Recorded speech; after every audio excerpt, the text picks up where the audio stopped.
사도행전은 초대 교회가 어떻게 태동하게 되었는가를 설명한 책입니다. 3담 논법이나 어떠한 명제를 해결하는 것처럼 이해시키려고 쓴 책이 아니라 상대방을 이해하고 알아가려고 기록한 책이 아니라 오늘 읽었던 본문처럼 성령의 역사하심을 있는 그대로 기록한 것입니다. 그 역사는 날마다 기적으로 나타나게 되었는데요. 요한복음에서는 이 기적 그리고 이 이적을 표적이라고 번역하여 썼습니다. 표적이라 함은 초자연적인 일을 통해 예수 그리스도가 하나님의 아들 되신 것을 보게 하는 것입니다. 그러므로 기적, 이적, 표적 등은 반드시 하나님의 영광을 나타내게 됩니다. 그 예로 이스라엘이 광야 생활에 만나와 메추라기의 기적을 바라보게 되었을 때 매일의 기적을 통해 하나님의 영광과 임재를 경험하게 되었었죠. 이 임재는 내가 원한다고 구해지는 것이 아니었습니다. 내가 원한다고 해서 만나와 메추라기가 온 것이 아니라 하나님의 편에서 하나님의 임재와 하나님의 은혜가 이들에게 임했던 것이죠. 그러한 것을 보면 이 기적과 이적 그리고 표적은 하나님의 선물이라 말할 수 있습니다. 이 영광과 함께 이 기적이 하나님의 임재가 이 선물이 오늘 등장한 본문 속에서 나타나게 됩니다. 본문은 한 나은 사람을 소개하고 있는데요. 이 사람은 앞서 이야기했듯이 하나님의 선물, 하나님의 표적을 받은 사람입니다. 이 나은 사람은 성전 출입문의 같은 자리에서 늘 앉아있던 사람이었습니다. 성전에 들어가는 문 중 동쪽에 있는 문으로 미문이라고 하는 문 앞에서 늘 앉아 있었습니다. 이 미문이라고 하는 것은 말 그대로 아름다운 문인데요. 역사학자들은 금과 은을 두른 것보다 더 아름답고 가치 있고 보배로웠다라고 기록하고 있습니다. 이 사람은 태어나서부터 걸어갈 수 없는 사람이었습니다. 누구인지는 모르겠지만 이 사람을 등에 업어 이 아름다운 성전 미문 앞에 내려놓게 되었습니다. 그리고 하루에 3번씩 성전에 출입하는 유대인들을 향하여서 구걸하게 하였습니다. 하루 3번씩 출입했던 유대인들은 경건한 유대인들로서 아침 9시, 낮 12시, 오후 3시에 이렇게 시간을 정하여서 하나님께 나와 기도했던 사람입니다. 그렇게 많은 사람들이 오갔던 그 와중에 이 성전 미문에 앉았던 사람은 걸을 수가 없었습니다. 사도행전 4장 22절에 보면 그의 나이가 나타나게 되는데요. 약 40여 세 되었다라고 성경은 기록합니다. 그러니 40년 동안 걷지 못했고 40년이라는 그 시간만큼 구걸하며 그 기간만큼 마음 아프고 어려웠었습니다. 많은 사람들은 그를 향해 동정했고 도움을 주기도 했었습니다.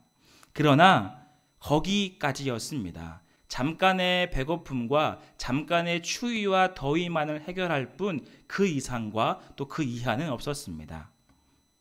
그러던 중 베드로와 요한이 이 동쪽에 위치한 문을 통해 성전으로 들어가려 했습니다. 그리고 한 사람을 마주하게 됐는데요. 그것은 바로 걷지 못해 40년 동안 고통과 어려움 같은 자리에서 구걸하였던 사람이었습니다. 그 사람에게 베드로와 요한은 이렇게 말합니다. 주목하여 우리를 바라보아라 라고 말하는데요. 이 주목한다라는 것은 집중하게 하다와 그리고 굳건하게 세우다라는 뜻을 갖고 있습니다. 그러니 삶의 문제와 어려움과 아픔을 다 늘어놓고 구걸하는 그 자에게 나를 바라보고 굳건한 마음으로 굳세게 바라봐라 라고 이야기하였습니다. 아무런 희망 없는 자에게 정신을 차리고 집중하여 나를 또 우리를 바라보라 했습니다. 하지만 이 걷지 못했던 사람은 이 베드로와 요한을 바라보기는 하였지만 성경에 기록된 것처럼 그가 우리에게 무엇을 줄까 하여 그를 바라보았다라고 기록합니다. 늘상 잠깐의 어려움과 잠깐의 추위와 잠깐의 허기를 해결하여 주기 위해 어떤 것을 줄까 하여 그들을 주목하였고 그들을 바라보게 되었습니다. 하지만 마주한 눈을 바라보며 베드로는 이렇게 외쳤는데요. 우리 사도행전 3장 6절 말씀을 같이 읽도록 하겠습니다. 같이 읽겠습니다. 베드로가 이르되 은과 금은 내게 없거니와 내게 있는 이것을 내게 주노니 나사렛 예수 그리스도의 이름으로 일어나 걸으라 하고. 아멘. 베드로는 그 나은 사람이 바랬던 은과 금은 없었습니다. 하지만 가장 값진 것을 내게 주노니 하며 나사렛 예수 그리스도의 이름을 이에게 주었고 그리고 일어나 가라라고 말씀하였습니다. 그러자 어떻게 된 일인지 곧 발과 발목에 힘이 생겨 갑작스럽게 올라가게 되었고 뛰며 걸으며 하나님을 찬양하게 되었습니다. 더욱 감사한 일은 40년 동안 성전 미문에서 성전을 가지 못했는데 이제 베드로와 요한을 통하여 예수 그리스도의 이름으로 선물을 받고 일어나 걸은 후에 하나님의 성전에 들어가 하나님을 찬양하며 경배하였습니다. 도움은 잠깐의 어려움을 해결할 수 있었지만 이렇게 완전하게 온전하게 해결해 주지는 못했습니다. 어떻게 해결될 수 있었을까요? 성경은 오늘 예수 그리스도의 이름으로 라고 말하며 예수로 말미암아 라고 고백하고 있습니다. 누구이기에 이러한 기적이 나타나게 되었습니까? 그것은 바로 예수 그리스도의 이름으로 말미암아 이 땅에 하나님의 임재, 하나님의 기적, 하나님의 표적이 나타나게 된 것입니다. 주님께서 베드로의 손을 역사하시고 그것을 통하여서 하나님의 역사가 이루어졌습니다. 이 일을 통하여서 한 사람이 변화되었고 패배감으로 갇혔던 이 한 사람은 주님의 이름으로 소망 가운데 살아가게 되었습니다. 절망과 탕식 가운데 있었던 40년 동안 구걸하였던 이 사람은 예수 그리스도로 말미암아 온전케 되는 은혜를 경험하게 되었습니다. 그렇습니다. 여러분, 현대의 문명과 우리가 누리고 있는 모든 것들은 우리의 수고와 우리의 어려움, 우리의 아픔들을 잠깐 해결해 줄 수는 있습니다. 아름다운 음악과 휴식이 있는 것, 그리고 운동과 여가 시간, 취미 활동 등을 통하여서 내가 받는 어려움과 스트레스 혹은 고난과 어려움들을 잠깐이나마 해결받을 수는 있겠지만 그것까지입니다. 거기까지라는 것이죠. 온전하게 변화되고 온전하게 해결하여 주실 분은 누구이십니까? 바로 나사렛 예수 그리스도, 그리스도의 이름으로 말미암아 온전하게 이루어지는 것뿐입니다. 오직 참된 안식과 평안을 누리기 위해서는 예수 그리스도밖에 없음을 우리는 고백해야 합니다. 잠깐의 어려움이 끝나고 잠깐의 아픔을 잊고 돌아온다고 해도 그 여전한 아픔과 여전한 고민과 여전한 삶의 이러한 모든 것들은 우리를 수고스럽게 짐을 지게 만듭니다. 다 떠나서 도망갈 수도 없는 우리의 인생 가운데 우리가 의지하고 우리가 완전하게 해결받아야 할 것은 반복하지만 예수 그리스도밖에 없습니다. 이 일을 통해 많은 사람들이 몰려오게 되었습니다. 늘 토론하며 이야기하기 좋아했던 솔로몬이라는 행각에 모여서 똑같이 토론하기를 원했습니다. 여기서 베드로는 두 번째 설교를 전하게 되어지는데요. 우리에게 이 벌어진 이 놀라운 기적을 이상하게 여기지 말라라고 이야기하며 우리의 견건과 우리의 권능으로 한 것처럼 왜 주목하느냐라고 반문합니다. 사람들이 모였던 것은 어떻게 한 사람이 한낱 사람인데 이러한 큰 놀라운 일을 벌였는가에 대한 궁금증으로 모였습니다. 사람들은 그토록 관심 가져하고 행하고 싶어하는 것들을 어떻게 베드로가 어떠한 모습과 어떠한 경건의 모습으로 훈련했는지 궁금하여 그들에게 와서 물어보았습니다. 앞서 얘기했듯이 이 행각은 늘상 토론하며 이야기했던 곳입니다. 그곳에서 베드로에게 이야기하고 있는 것이죠. 사도행전은 초대교회가 어떻게 태동하였는지를 하나님의 역사와 성령의 임재로 말미암아 기록한 것입니다.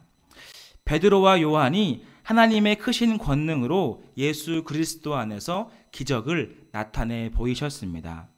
그리고 베드로는 많은 사람들이 모여있는 그 자리에서 이러한 동일한 기적을 경험하고 싶다면 예수께로 돌아오라 라고 이야기하고 있지 않습니다.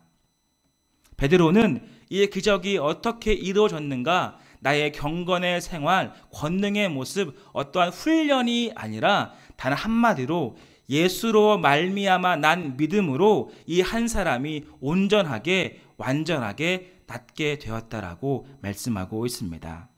그리고 예수가 누구인지 설명하고 있습니다.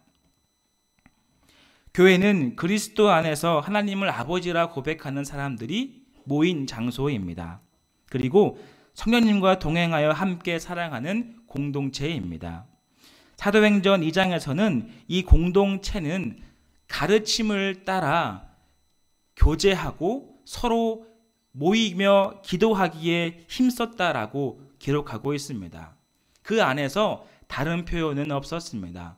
누군가가 변화해지고 누군가가 부하게 되고 누군가가 잘 되어서 서로 모이기에 힘썼다라는 말은 찾아볼 수 없습니다. 성령의 권능으로 말미암아 주님과 함께 동행하여 내가 받는 사랑과 내가 받은 은혜를 기억하고 감사하며 날마다 모이기에 힘썼습니다.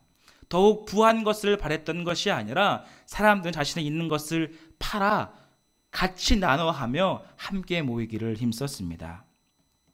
이것이 바로 초대교회의 원동력입니다. 우리에게 교회로 부르신 것은 우리가 부하여지고 우리의 명예와 우리가 원하는 것을 이루게 하는 것이 아니라 오직 예수 그리스도로 말미암아 모이게 된 것입니다. 성령 안에서 하나가 되어 하나님을 아버지라 부르게 하기 위함인 것이죠. 이 안에서 가르침을 따라 변화되어지고 기도로 하며 말씀과 은혜로 말미암아 충만하게 나아가는 것이 교회입니다. 신기하고 놀라운 일이 있어서 모인 것이 아니라 설령 그렇다 하더라도 하나님은 그 모임을 통하여서 예수 그리스도로 말미암아 변화시켜 주시고 모든 은혜와 사랑으로 기도로 성령 충만으로 변화되는 모임을 만들어 가십니다. 사실 우리는 매일의 삶 가운데 가장 큰 은혜와 또한 기적을 경험하고 있습니다. 사도 바울은 디모데전서 1장 15절에서 이렇게 얘기하는데요. 자신을 가리켜서 죄인 중에 괴수라라고 이야기합니다. 그렇죠. 우리가 바로 죄인 중에 괴수가 아니겠습니까? 구원받을 수 없고 성령으로 말미암아 하나님을 아버지라 부를 수 없는 존재들인데 하나님의 긍휼하심으로 말미암아 구원을 선물로 하나님의 임재를 기적으로 표적으로 이적으로 우리는 받게 되었습니다. 아무런 소망 없는 우리가 걷지 못하는 자가 그리스도의 이름으로 일어나 걸어라 라고 말씀한 것처럼 우리가 일어나서 주님께 나아가고 주님 앞에 뛰며 걸으며 찬양하게 되었습니다. 성전에 들어가서 주님께 예배하는 것이 우리의 모습이었다는 것이죠. 우리는 이 놀라운 기적, 이 놀라운 임재를 매일의 삶 가운데 경험해야 합니다. 앞서 말씀드렸듯이 이스라엘 백성들 역시 광야에서 수확할 것이 없는 만나를 먹고 있을 때 어떠한 마음이 들었을까요? 심지도 못하고 거둘 수도 없는 그 상황 가운데 만나를 바라보며 또 다가오는 메추라기를 바라볼 때 어떠한 마음이 들었을까요? 하나님은 과연 살아계시고 전능하시며 위대하시구나 라고 이야기했을 것입니다. 하지만 이내 익숙해진 만나와 익숙하여진 매일의 기적을 기억하지 못하고 주님 앞에, 하나님 앞에 원망하며 불순종하였던 것을 우리는 기억하게 됩니다. 매일의 삶 가운데 구원의 감격과 구원의 기쁨이 우리의 삶 가운데 늘 충만하게 있으십니까? 날마다 구원받은 것에 감사하며 기뻐하며 때로는 예수의 이름만 들어도 마음에 울림이 있고 떨림이 우리 가운데 있으십니까? 늘 바쁘고 치열한 사회 속에서 그저 은과 금을 바랬던 이 한 사람처럼 우리의 삶을 살아가고 계시진 않습니까? 잠깐의 해결과 잠깐의 즐거움을 누리기 위하여서 주님께 나아가지 못하고 그 성전 미문에서 계속해서 앉아 있지는 않으십니까? 바라기는 새로운 평안을 찾아 떠나는 것이 아니라 늘 우리에게 있었던, 늘 우리와 함께 있었던 하나님의 은혜를 기억하며 그분과 함께 동행하는 우리가 되기를 소망합니다. 이제 베드로는 이들에게 이 일을 설명하고 있는데요. 우리 본문 13절에서 15절 말씀을 다시 한번 같이 읽겠습니다. 아브라함과 이삭과 야곱의 하나님 곧 우리 조상의 하나님이 그의 종 예수를 영화롭게 하셨느니라. 너희가 그를 넘겨주고 빌라도가 놓아주기로 결의한 것을 너희가 그 앞에서 거부하였으니 너희가 거룩하고 의로운 일을 거부하고 도리어 살인한 사람을 놓아주기를 구하며 생명의 주를 죽였도다. 그러나 하나님이 죽은 자 가운데서 그를 살리셨으니 우리가 이 일의 증인이라. 아멘. 베드로는 약속의 말씀으로 이 땅에 오신 나사렛 예수 그리스도를 소개합니다. 하지만 그 약속의 주를 무엇이라 이야기했습니까? 너희가 잡았고 너희가 거부하였고 너희가 죽였다라고 성경은 기록합니다. 이 설명은 잠깐 기억해 보면 이러한 기적이 어떻게 일어났는가에 대한 질문의 답입니다. 어떻게 이 병자가 낫게 되었는가에 대한 답은 너무나 생소하게 너희가 죽이고 너희가 거절하였고 너희가 거부하였고 심지어 살인자보다 더 하찮게 여긴 예수 그리스도를 소개하고 있는 것입니다. 베드로는 우리의 잘못, 그들의 잘못을 하나하나 낱낱이 소개하며 우리의 마음을 울리고 있는 것이죠. 주의 약속으로 이 땅에 오신 예수 그리스도를 우리는 하나님을 섬기는 자라고 이야기하는 그 유대인들이 그를 죽이고 그를 거절하고 그를 내치게 되었습니다. 하지만 하나님은 너희가 넘겨주었던 예수 그리스도를 어떻게 하셨는가요? 영화롭게 하셨습니다. 성경은 어그러지고 부족한 우리를 향해 하나님께서 예수로 말미암아 기적을 베푸시는 것입니다. 우리 모두는 하나님께 나아가 그 보혈의 주님을 의지하고 그 예수 그리스도로 말미암아 우리의 삶을 살아가야 합니다. 이 사실에 대해서 사도행전 14장 15절은 이렇게 이야기하고 있는데요. 우리 자막이 준비되어 있습니다. 함께 읽겠습니다. 이르되 여러분이여 어찌하여 이런 일을 하느냐? 우리도 여러분과 같은 성정을 가진 사람이라. 여러분에게 복음을 전하는 것은 이런 헛된 일을 버리고 천지와 바다와 그 가운데 만물을 지으시고 살아계신 하나님께 돌아오게 함이라. 아멘. 헛된 일을 버려야 합니다.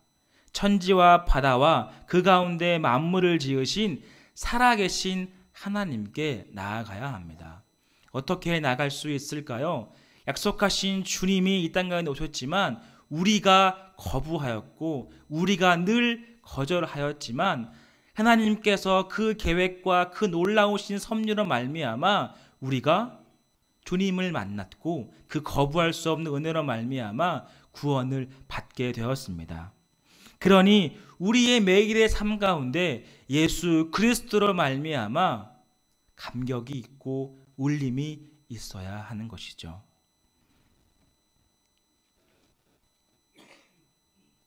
우리 본문 16절 말씀을 다시 한번 같이 읽겠습니다. 그 이름으로 믿음으로 그 이름이 너희에게 성하게 하였나니 예수로 말미암아 난 믿음이 너희 모든 사람 앞에서 이같이 완전히 낫게 하였느니라. 아멘. 우리에게 주신 이름은 예수 그리스도 이외에는 없습니다. 여기 보면 그 이름을 믿었다라고 이야기하고 있는데요. 누구의 믿음일까요? 베드로의 믿음일까요? 아니면 오랫동안 걷지 못했던 병자의 믿음일까요? 성경은 그 두 믿음을 주목하지 않고 하반절에 예수로 말미암아 난 믿음이라고 이야기합니다. 우리에게 조건과 우리에게 행동과 행위로 말미암아 얻어지는 것이 아니라 예수의 믿음이 이 베드로와 이 병자에게 주입되어 모든 사람이 하나님의 이름 예수 그리스도로 말미암아 온전케 되었다라고 성경은 기록합니다. 출발점이 어디에 있습니까? 하나님께 있다라는 것입니다. 그 시작점이 하나님의 아들 예수 그리스도께 있다라는 것이죠. 우리는 늘 거절하고 늘 거부하였지만 하나님께 이 믿음과 이 사랑과 이 은혜가 있기 때문에 우리는 좌절하고 넘어지고 아파하며 잠깐 도망칠 수는 있으나 결국 주님의 믿음으로 말미암아 완전하게 되는 은혜를 경험하게 됩니다. 그것이 예수 그리스도로 말미암아 난 믿음의 결과이기 때문입니다. 원문을 보면 예수의 이름과 예수로 말미암아 난 믿음이라는 단어를 두 가지로 분리하고 있습니다. 예수의 이름의 능력이 있고 예수로 말미암아 파생되어진 그 하나님의 구원하심과 그 놀라운 믿음이 결합되어서 이 놀라운 기적이 나타나게 되었다라는 것이죠. 하나님은 우리를 향해 예수 그리스도로 말미암아 온전케 되는 은혜를 경험하길 바라십니다. 어그러지고 죄인 중에 괴수라 고백하며 늘 주님 앞에 서기 부끄럽지만 하나님께서 주시는 예수 그리스도의 믿음으로 우리 모두를 온전케 해 가십니다. 우리 끝으로 사도행전 4장 12절 말씀을 다시 한번 읽어볼까요? 사도행전 4장 12절 말씀입니다. 다른 이로서는 구원을 받을 수 없나니 천하 사람 중에 구원을 받을 만한 다른 이름을 우리에게 주신 일이 없음이라 하였더라. 아멘. 다른 이름은 없습니다. 잠깐의 편함과 잠깐의 유익이 우리를 온전하게 하지 못합니다. 오직 예수 그리스도의 이름만이 우리에게 있습니다.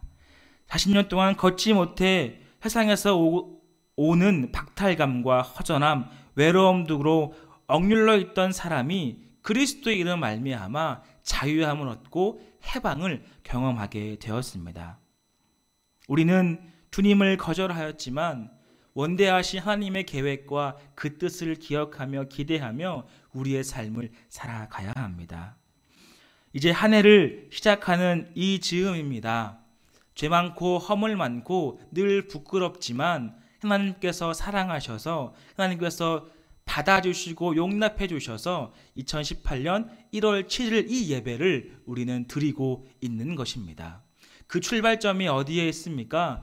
누군가에게 있습니까? 우리에게 있는 것이 아닙니다.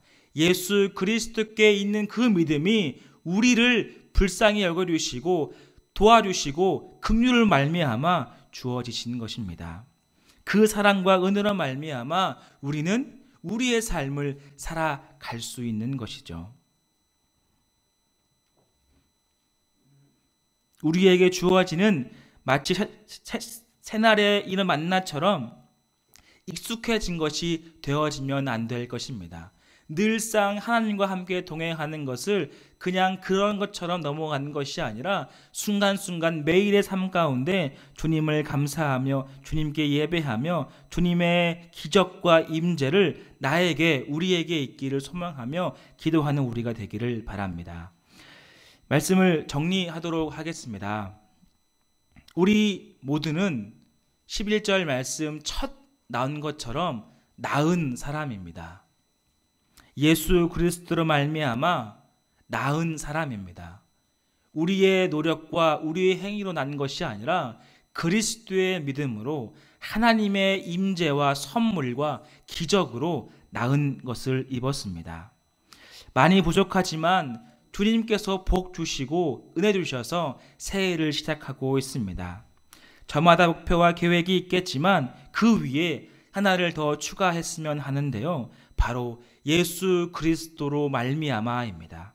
모든 삶이 예수 그리스도로 말미암아 살아가는 우리가 되기를 바랍니다. 그리고 그 뜻이 우리의 삶, 우리 모두의 삶 가운데 이루어내고 이루어드리는 삶을 살기를 바랍니다.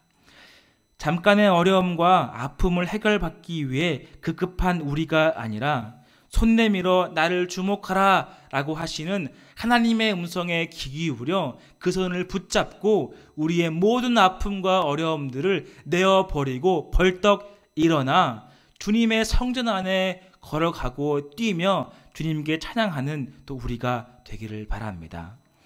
잠깐의 안식을 얻는 것이 아니라 영원한 안식을 얻기 위해 하나님께 나아가기를 소망합니다. 하나님은 우리가 그토록 거절하였고 거부하였던 그리스도로 말미암아 영화롭게 하셨습니다. 그리고 그토록 거부하였던 우리의 구주이신 예수 그리스도로 말미암아 구원을 선물하셨습니다. 우리는 예수님의 아니고서는 예배의 자리, 찬양의 자리, 하나님을 감히 아버지라고 부를 수 없습니다. 매일의 삶 가운데 구원의 감격이 넘치길 바라며 성전 미문에 출입하여 그 구원의 감격이 우리의 매일의 삶 가운데 울림처럼 또한 울음처럼 나아가기를 바랍니다. 올 한 해 교회의 표어처럼 말씀과 기도로 변화되어 주님과 동행하여 예수 그리스도를 말미암아 살아가는 우리 모두가 되기를 주님의 이름으로 간절히 축원드립니다.